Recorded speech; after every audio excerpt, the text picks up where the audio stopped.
मेरी दोस्त शाहिदा की शादी को 12 साल बीत चुके थे। जब औलाद की खुशी उसे नसीब ना हुई तो वो बेहद गमजदा रहने लगी। बहुत से डॉक्टरों से इलाज करवाया, कोई पीर फकीर ना छोड़ा, मगर फिर भी हर तरफ से मायूसी का सामना करना पड़ा। डॉक्टर्स ने साफ कह दिया था कि तुम बांझ औरत हो, जिंदगी भर बच्चा पैदा नहीं कर सकती। ये खबर शाहिदा पर बिजली बनकर गिरी थी। वो बहुत रोई थी। तंग आकर उसने अपने शोहर को दूसरी शादी की इजाजत भी दे दी थी, मगर उसके शोहर ने दूसरी शादी ना की। वो अपनी बीवी शाहिदा से बहुत मोहब्बत करता था, उसकी खुशहाल जिंदगी में सोतन नहीं लाना चाहता था। दोनों मियां बीवी ने कई लोगों की मिन्नतें की, जिन करीबी रिश्तेदारों के ज्यादा बच्चे थे और वो तंग दस्त थे। उनसे कहा कि एक बच्चा हमें दे दो, हम इस तरह इसे पालेंगे कि आप इसकी जिंदगी पर रश करोगे। मगर कोई अपना बच्चा देने को राजी ना हुआ। सच है कि औलाद से बढ़कर मीठा फल कोई नहीं होता। जब भी शाहिदा मुझसे मिलने आती तो वो पहले से ज्यादा उदास होती। हर बार यही दुख बयान करती कि मुझे सारी दुनिया की खुशियां मिल गई हैं, मतवस्त तबके से आला तबके में शामिल हो गए हैं। कारोबार में मेरे शोहर को हर साल लाखों का नहीं बल्कि करोड़ों का मुनाफा होता है। सब कुछ बिन मांगे मिल रहा है, लेकिन जो नेमत अपने रब से मांगते हैं वो अभी तक नहीं मिल सकी है। मैं उसे तसल्ली देती कि अल्लाह ताला से अच्छी उम्मीद रखो, उसके घर देर है अंधेर नहीं। अल्लाह ने चाहा तो जरूर तुम्हें भी तुम्हारी मुराद मिल जाएगी। मगर उसकी तसल्ली ना होती। वो हमेशा की तरह कहती, मुझे यूं लगता है कि हमसे कोई ऐसी गलती या कोई ऐसा गुनाह जरूर हुआ है कि हमारी दुआ कबूल नहीं होती। मैंने बहुत बार उसे समझाया कि तौबा करो शाहिदा, तुम्हारी मुराद कबूल होने की वजह ये नहीं है। अल्लाह ताला के हर काम में मसलियत होती है जिसे बंदे नहीं समझ पाते। सभी को सभी कुछ नहीं मिलता, किसी को एक शय मिलती है तो किसी को कोई और खुशी मिल जाती है। इंसान को हर हाल में सब्र और शुक्र से काम लेना चाहिए। जब शाहिदा की इसरार भाई से शादी हुई तब वो एक कंपनी में मामूली से मुलाजिम थे। उनके वालिद की वफात के बाद वरासत में खाली जमीन मिली जो शहर से कुछ दूरी पर थी। शाहिदा दुआ करती थी कि अल्लाह पाक उसके भी दिन फेर दे।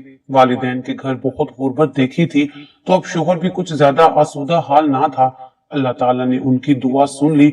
कुछ ही अरसे बाद वरासत में मिली हुई जमीन के आसपास बहुत सी आबादी हो गई। उसके करीब ही एक दूसरे प्लाट पर किसी ने प्लाजा बनवाया तो कारोबार को वुसअत देने के लिए इसरार भाई से मुंह मांगे दामों उनका प्लाट खरीद लिया। इसरार भाई ने उस रकम से कारोबार करने की ठान ली। वक्त के साथ साथ अल्लाह ताला की मेहरबानी से कारोबार सेट होता गया। दिन दुगनी रात चुगनी तरक्की करता गया और देखते ही देखते इसरार भाई करोड़पति हो गए। शादी के बाद 12 सालों के अंदर शाहिदा एक करोड़पति बिजनेसमैन की बेगम बनकर अपनी शानदार कोठी में मुंतकिल हो गई। अब जिंदगी में किसी आसाइश की कमी ना रही, मगर वो औलाद की नेमत से महरूम रही। वो कहती थी, ये होती है अल्लाह की देन कि जिसे चाहे दौलत दे, जिसे चाहे इज्जत और शोहरत दे। उन्हीं दिनों मेरे शोहर की मुलाजमत सऊदी अरब में हुई तो मैं उनके साथ चली गई और 6 बरस तक शाहिदा से ना मिल सकी। इस बार पाकिस्तान आई तो उससे मिलने गई और ये देखकर हैरान रह गई कि एक खूबसूरत सी बच्ची उसके साथ थी जिसे उसने अपनी बेटी कहकर मुझसे मुतारिफ करवाया। क्या ये तुम्हारी बेटी है? मगर तुम तो, उसने इशारे से कुछ कहने से रोक दिया। उस दिन तो वो बहुत खुश लग रही थी, फिर अचानक उसके कोई मेहमान आ गए और मैंने ज्यादा देर वहां बैठना मुनासिब ना समझा और अपने घर वापस आ गई। इस मुलाकात के बाद वो एक दिन मेरे घर मिलने आई और मुझसे बोली, बेटी को स्कूल छोड़कर आ रही हूँ, जब तक उसकी छुट्टी का वक्त नहीं हो जाता मैं तुम्हारे पास बैठती हूँ। मैंने जल्दी से पूछा, ये बताओ शाहिदा, ये बेटी कब हुई? 1-2 बार फोन पर बात भी हुई है, मगर तुमने अपनी बेटी के बारे में कोई जिक्र नहीं किया। वो कहने लगी, मुझे तो सभी डॉक्टर्स ने जवाब दे दिया था कि तुम बांझ हो, कभी माँ नहीं बन सकती। देखो आज मैं माँ बन गई हूँ। तभी उसने मुझे ये वाकया सुनाया। एक रोज बारिश बहुत जोर से बरसी थी और शाम सर्द हो गई थी। मैं अपने बेडरूम से निकलकर बालकनी में आई और सड़क पर निगाह दौड़ाई जहां ट्रैफिक ब्राइट नाम थी और इक्का दुक्का लोग चलते दिखाई दे रहे थे। शाम का वक्त था लेकिन सर्दी और गहरे बादलों की वजह से रात का समा सा हो गया था, मगर अभी मगरिब का वक्त नहीं हुआ था। अचानक मेरी नजर 2 सायों पर पड़ी जो एक साथ चलते आ रहे थे। वो करीब आ गए तो मैंने देखा कि एक कमजोर सा मुफलिस आदमी था जिसके हाथ में प्लास्टिक की थैली और दूसरे हाथ में एक नन्ही बच्ची का हाथ था। वो तेजी से चलते जा रहे थे। यकीनन उसे रात होने से पहले घर पहुंचने की जल्दी थी। शायद बारिश बरसने का डर होगा। मैंने उन दोनों को बागौर देखा। वो बच्ची 5 बरस की होगी। इस उम्र में भी वो एक बोसीदा गुलाबी दुपट्टे से सर को ढांपे हुए थी। दोनों ही नंगे पैरों तेज तेज चलने की कोशिश कर रहे थे। बच्ची बड़ी दिक्कत से बाप के तेज उठते कदमों का साथ दे रही थी। मैं सोच में पड़ गई कि क्या इस गरीब बाप की इतनी भी औकात नहीं कि नन्ही सी बच्ची को जूते पहनाकर नंगे पांव चलने की तकलीफ से बचा ले। मैंने अपने एक पैर से चप्पल उतारी तो फर्श की ठंडक मेरे जिस्म में उतर गई और मेरा वजूद कांप सा गया। बारिश से जमीन वैसे भी सर्द हो जाती है। ये तो सड़क थी जिस पर जगह जगह पानी मौजूद था और एक मासूम बच्ची उस पर दौड़ी जाती थी।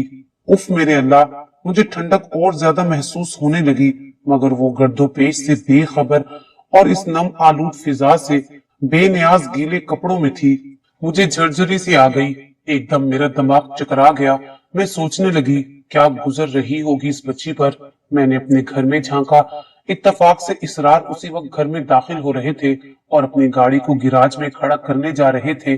तभी मैंने ऊपर से ही आवाज दी, प्लीज इसरार, कार को गिराज में ना ले जाएं, मैं अभी नीचे आ रही हूँ, मुझे एक जरूरी काम से बाहर जाना है। वो जहाँ थे वहीं रुक गए और हैरत से मुझे तकने लगे।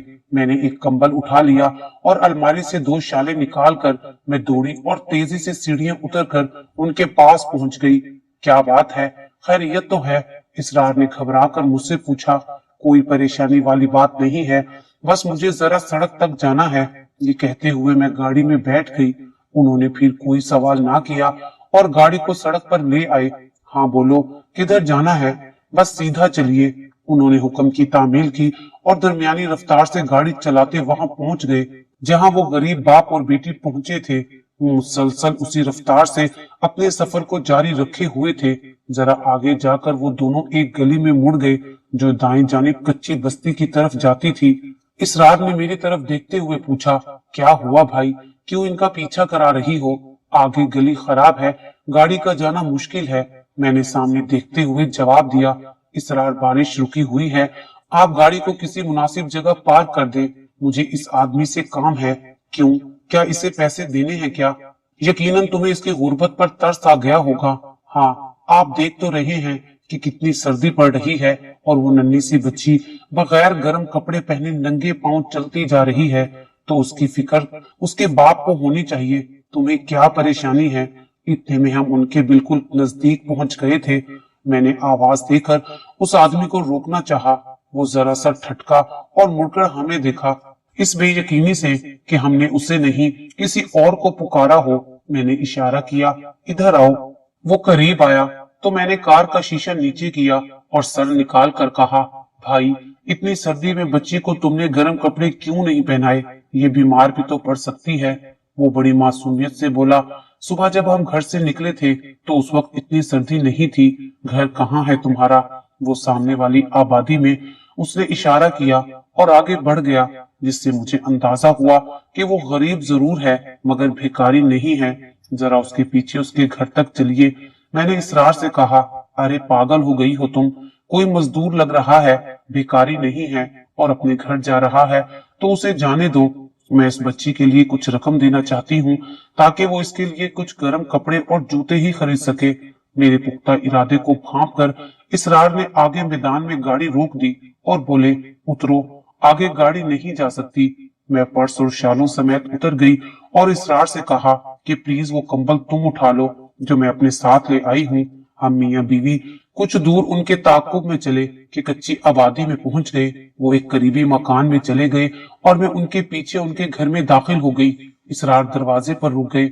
एक छोटे से सहन को अबूर करके वो शख्स सामने बने हुए कमरे में दाखिल हो गया और साथ वो बच्ची भी। मैं दहलीज पर ठहर गई। अचानक उसकी नजर मुझ पर पड़ी तो बोला, बीबी, आप यहाँ क्यों आई हैं? अंदर आ जाइए। उसने चारपाई की जानिब इशारा करते हुए कहा, मैं बैठने नहीं आई, बाहर मेरे शोहर खड़े हैं। बीबी, उन्हें भी अंदर बुला लो, बाहर बहुत ठंड है। वो ये कहकर दरवाजे की तरफ लपका और इसरार को इसरार करके घर में ले आया। उसकी बीवी अपने 5 बच्चों में घिरी हुई थी और मिट्टी की हांडी से सालन निकालकर उन बच्चों के सामने कटोरियों में डाल रही थी। उस शख्स ने हाथ में पकड़ा हुआ शापर बीवी की तरफ बढ़ाकर कहा, ले नेक वक्त, रोटियां तो मैंने तंदूर से ले आया हूँ, मगर सालन के पैसे। फिर अचानक उसकी नजर हांडी पर पड़ी तो बोला, तूने तो सुबह कहा था कि तेरे पास एक पैसा नहीं है, फिर ये रकम कहाँ से आ गई कि तूने हांडी चढ़ा ली और सालन भी मुर्गी का बना लिया है। अच्छा, अब बना लिया है तो मुझे भी दे दे और इन मेहमानों को भी दे। वो औरत बोली, सालन तो बहुत ज्यादा है, मगर आज हम भी ये सालन नहीं खाएंगे और मैं इन मेहमानों को भी ये सालन खाने नहीं दूंगी। और मुन्नी के अब्बा, तूने बताया नहीं ये कौन है? ये तो मैं भी नहीं जानता, तू खुद ही इनसे पूछ ले। वो मुझसे पूछने ही लगी थी कि मैं खुद ही उससे मुखातिब होकर बोली, बहन, मैंने अपने घर की बालकनी से तुम्हारी बच्ची को सर्दी में बगैर गर्म कपड़ों के नंगे पांव जाते देखा, तो मैं इसके लिए गर्म शालें और ये कंबल लाई हूँ। शायद तुम्हारे पास इन चीजों की कमी हो। हाँ बेगम साहिबा, हम जरूरतमंद तो हैं, हमारे पास बहुत सी चीजों की कमी है, मगर सब्र और शुक्र के साथ जी रहे हैं। ये सुबह से मजदूरी पर निकले थे और बेटी को भी आज साथ ले गए थे कि मजदूरी मिली तो इसके लिए चप्पल खरीदेंगे, मगर ये नंगे पांव ही वापिस आ गई है। शायद मजदूरी नहीं मिली होगी। मजदूरी तो मिली थी, मगर उन पैसों से इसकी जूती नहीं खरीद सकता था। बस ये सालन और रोटी खरीद लाया हूँ। तूने ही तो कहा था कि आज घर में पकाने के लिए कुछ नहीं है। हाँ, मैंने सच ही कहा था। सुबह से बच्चे भूखे थे, तुमने तो आने में देर कर दी, मुझसे सब्र ना हो सका। बाहर निकली, गली पार की तो एक मुर्गी दीवार के साथ बारिश में भीगी खड़ी थी। मैंने झपट कर उसको दबोचा और चादर में छुपाकर घर ले आई, उसको ज़िबा किया और पका लिया। वो मेरी तरफ देखकर बोली, बीबी, तुम इसे चोरी कहोगी, मगर भूख बंदे से सब कुछ करवाती है। अब तू मेरे बच्चों को हराम का रिस्क खिला रही है, जबकि मैं मेहनत करके हलाल की रोजी कमाकर लाया हूँ।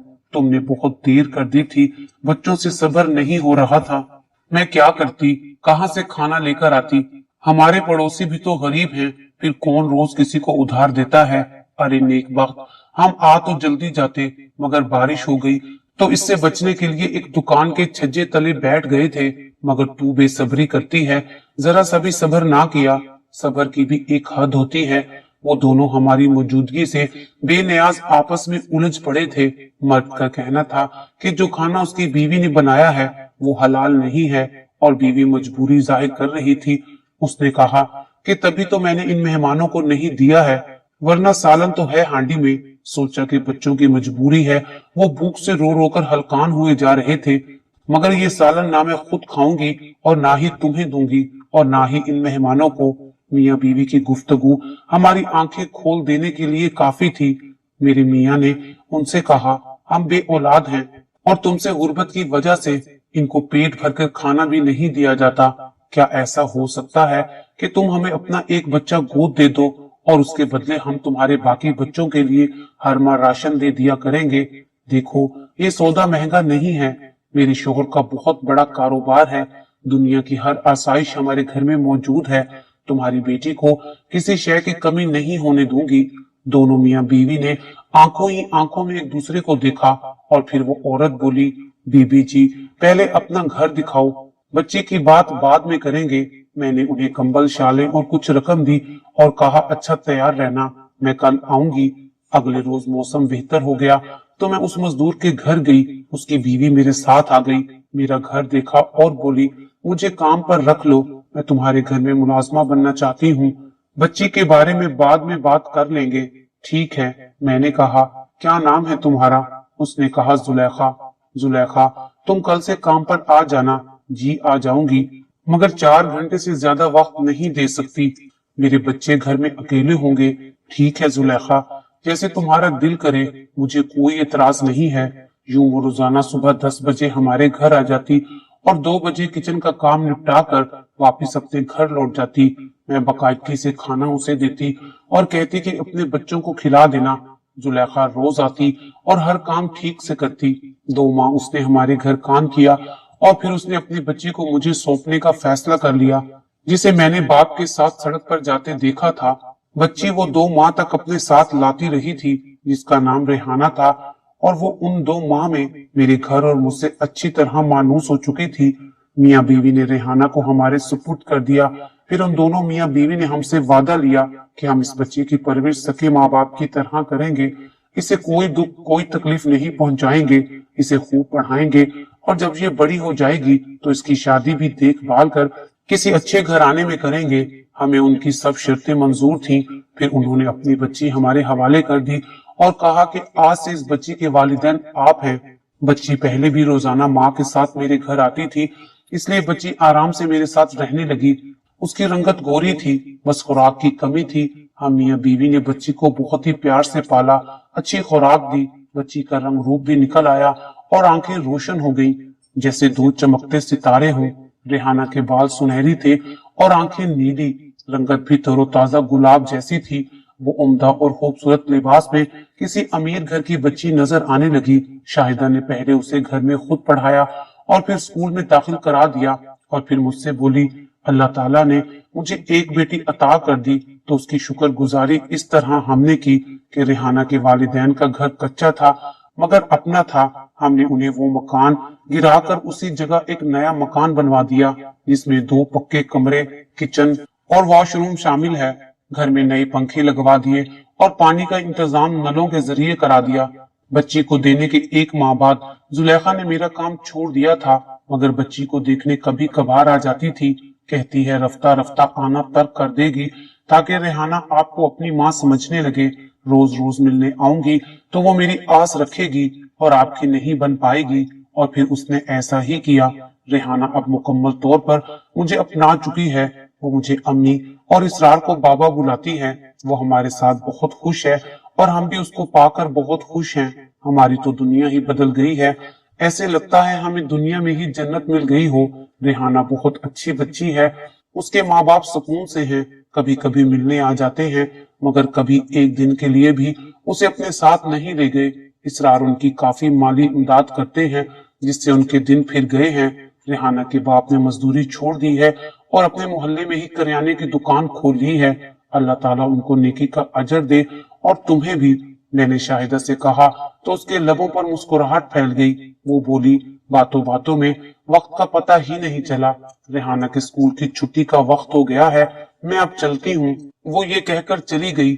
मैंने इतना खुश जिंदगी में उसे पहले कभी नहीं देखा था। वो तो चली गई और मैं सोचने लगी, कौन कहता है कि इंसान को वो सब नहीं मिलता जो वो चाहता है। मांगने से सब कुछ मिलता है, बस नीयत साफ होनी चाहिए, क्योंकि दुआओं के कबूलियत का दारुल मदार भी इंसान की नेक नीयती पर होता है।